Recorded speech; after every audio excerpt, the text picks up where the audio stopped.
दूत चिंतन श्री गुरुदेव दत्त। नमस्कार स्वामी भक्तांनो, तुम्हा सर्वांचं आपल्या यूट्यूब चॅनलमध्ये पुन्हा एकदा सहर्ष स्वागत आहे। चला तर मग उशीर न लावता आज आपण आपल्या या नवीन व्हिडिओला सुरुवात करूया। जिथे सर्व असमर्थ तिथे फक्त आणि फक्त स्वामी समर्थ। श्रम करा म्हणजे सुख मिळेल, त्याग करा म्हणजे आत्मानंद मिळेल, दान करा म्हणजे धन मिळेल, सहाय्य करा सोबत मिळेल, व्यसन सोडा शांती मिळेल, कला शिका अमर व्हाल, मीपणा सोडा मोठे व्हाल, प्रार्थना करा प्रगती होईल, ध्यान करा ज्ञान मिळेल, भक्ती करा मुक्ती मिळेल, समाधानी रहा सुखी व्हाल।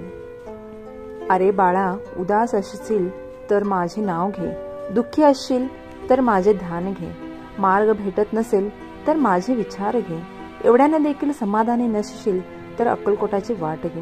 सुखच हवे आहे असा अट्टहास करू नकोस, कारण प्रत्येक परिस्थितीत सुख लपलेले आहे।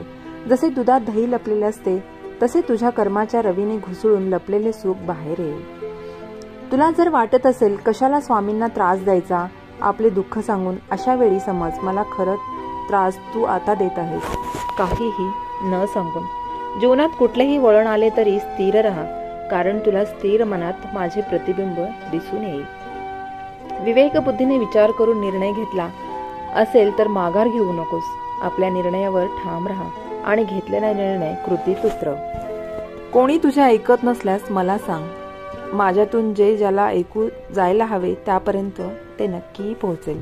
नामस्मरण कधीही कर्माचा त्याग करायला सांगत नाही, कर्माचा त्याग करून नामस्मरण करण्यास कुठलाच अर्थ नाही। आपला पूर्ण वेळ स्वतःला घडवण्यासाठी खर्च करावा, म्हणजे इतरांना दोष देण्यात आपला वेळ वाया जात नाही आणि इतरांचा दोष पाहायलाही आपल्याला अजिबात वेळ मिळणार नाही। नियत कितीही चांगली असू द्या, दुनिया आपल्या दिखाव्यावरून आपली किंमत ठरवत असते आणि आपला देखावा कितीही चांगला असू द्या, परमेश्वर आपली नियत ओळखूनच आपल्याला फळ देत असतो। आपण आपले काम नेहमी वाहत्या पाण्यासारखे करत राहायला पाहिजे। त्यात प्रामाणिकपणा असेल तर त्या वाहत्या पाण्यामुळे जो काही वाईटाचा कचरा असेल तो आपोआपच किनाऱ्याला लागेल। ध्येय साधणे कितीही कठीण असो, जर मनात आत्मविश्वास असेल तर अशक्य असं काहीच नाही। जे कर्मच करत नाही तेच कायम नशिबाला दोष देत राहतात, त्यांच्याकडे तक्रारीचा कायम ढीग भरलेला असतो। हातावरील रेषामध्ये दडलेले भविष्य पाहू नका, त्याच हाताने प्रामाणिकपणे काम करा आणि स्वामींच्या मुखात नाम असू द्या। तुम्हाला कोणत्याही ज्योतिषाकडे जाण्याची कधीही गरज भासणार नाही। कधीच कोणाच्या डोळ्यात पाणी येऊ देऊ नका, भलेही हसवता नाही आले तर अश्रूंचे कारण तरी बनू नका। जीवनात वेळ वाईट किंवा चांगली असो, पण चांगल्या वेळेत वाईट काम करू नका, जेणेकरून वाईट वेळेत लोक आपल्याला सोडून जातील। काही वेळा नियती तुम्हाला मुद्दाम अनपेक्षित संकट देते, ते फक्त आपले कोण आहे आणि परके कोण आहे याची ओळख करून देण्यासाठी। वाईट व्यक्ती अनुभव देते आणि चांगली व्यक्ती तुम्हाला साथ देते। किती दिवसाचे आयुष्य आहे, आजचे अस्तित्व उद्या नाही, म्हणून जगावे हसून खेळून, कारण या जगात उद्या काय होणार हे कोणालाच माहीत नाही।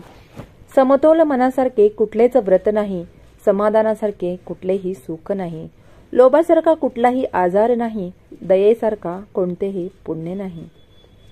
श्रीमंतीचा गर्व करू नका, स्वाभिमानाने जगा, मीपणा सोडा, सर्वांशी प्रेमाने वागा, थोरा मोठ्यांचा आदर करा, मन परमेश्वराच्या चिंतनात गुंतवा। आजचा हा व्हिडिओ तुम्हाला कसा वाटला हे कमेंटद्वारे नक्कीच मला कळवा।